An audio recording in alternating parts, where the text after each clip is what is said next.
సమ్మేళన సమావేశం జరిగింది. తండోపతండాలుగా వచ్చారు. చాలామంది మనం ఏదో 3-4 వేల మందితో అనుకుంటే అది 10,000 దాకా వచ్చారు.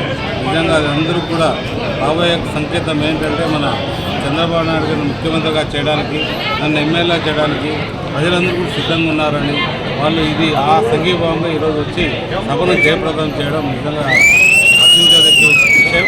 ఎందుకంటే వాళ్ళకి చాలా సమస్యలు ఉన్నాయి. ఈ జగన్ రెడ్డి ఉన్న ప్రభుత్వంలో ఇసుక కూడా సరిగ్గా దొరకలేని పరిస్థితుల్లో కూడా చాలామందికి జీవనోపాధి కూడా లేకుండా పోయింది. అలాగే మనకి ఏదైతే వాళ్ళకి రావాల్సిన రాయల్టీల రూపంలో ప్రైవేట్ వాళ్ళకి ఇచ్చి అది కూడా అడ్డంకులు సృష్టించి వాళ్ళకి అక్కడ కూడా పనులు కల్పించే దాంట్లో విఫలమైనారు. చాలా చోట్ల వాళ్ళు తీవ్రమైన ఇబ్బందుల్లో ఉండడం వాళ్ళందరూ కూడా తెలియజేయడం, వాళ్ళకు ఉపాధి కల్పించాలనే డిమాండ్ చాలా అధికంగా ఉంది. ఖచ్చితంగా చంద్రబాబు నాయుడు గారు ముఖ్యమంత్రి అయిన వాళ్ళందరూ కూడా నమ్మకం ఉంది చంద్రబాబు నాయుడు గారి పైన.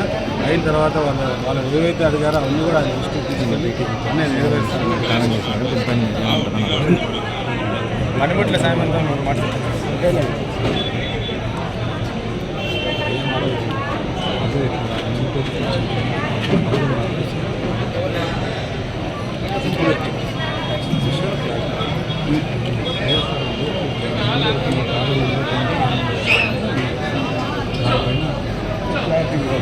ఖచ్చితంగా 3 నెలల్లో ఈటీపీ ప్రాజెక్ట్ ఏదైతే కాలువ చంద్రబాబు నాయుడు ప్రారంభించిన 3 నెలల్లో 20% పనులు పూర్తి చేశారు. 18% పనులు పూర్తి చేశారు. అంటే మాకు 24 నెలలు టైం అవుతుంది. అలాంటిది ఈ ప్రాజెక్ట్ని 20% పనులు పూర్తి చేశారు. తర్వాత ప్రభుత్వం మారింది. జగన్ రెడ్డి ప్రభుత్వం వచ్చిన తర్వాత వాళ్ళు ఆపేసామన్నారు. ఆపేసామని లెటర్లు కూడా ఇచ్చారు. గవర్నమెంట్ నుంచి మీరు పనిచేయాలి.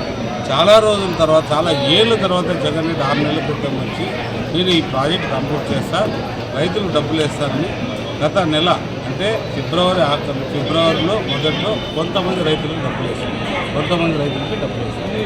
ఎక్కడైతే రైతులు అది కూడా ఈ రైతు వేస్తాడు, ఇంకో రైతుకి అట్లా వేయకూడదు. మొత్తానికి వేస్తే మనం కాలువ తవ్వడానికి అనుకూలంగా ఉంటుంది. ఏదేమైనా కూడా ఆయన వేసిన డబ్బులు రైతులకు ఏదైతే ఇస్తారో ఆ ప్రాంతంలో మనం 1.5 నెలల క్రితమే పనులు స్టార్ట్ చేసాం. అవి కూడా సాగుతున్నాయి. మాకు ఒక రికార్డు ఉంది. ఇప్పుడు గొల్లపల్లి రిజర్వాయర్ చేసినా, ఇంకోటి చేసినా సకాలంలో పూర్తి చేసిన రికార్డు ఉంది. అది ఒకరి కోసమో పార్టీ కోసమో కాదు. ఖచ్చితంగా మాకు ఏదైతే పని అప్పచెప్పారో అది కంప్లీట్ చేయడం మా బాధ్యత.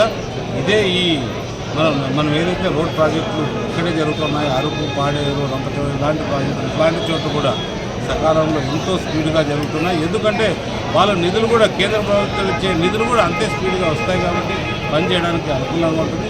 కాబట్టి సకాలంలో అన్నీ పూర్తి చేశాం. ముందు పూర్తిగా 100% పూర్తి చేసిన యూరోపా కాంట్రాక్టర్ మీద ఒక్కటే మా సంస్థ.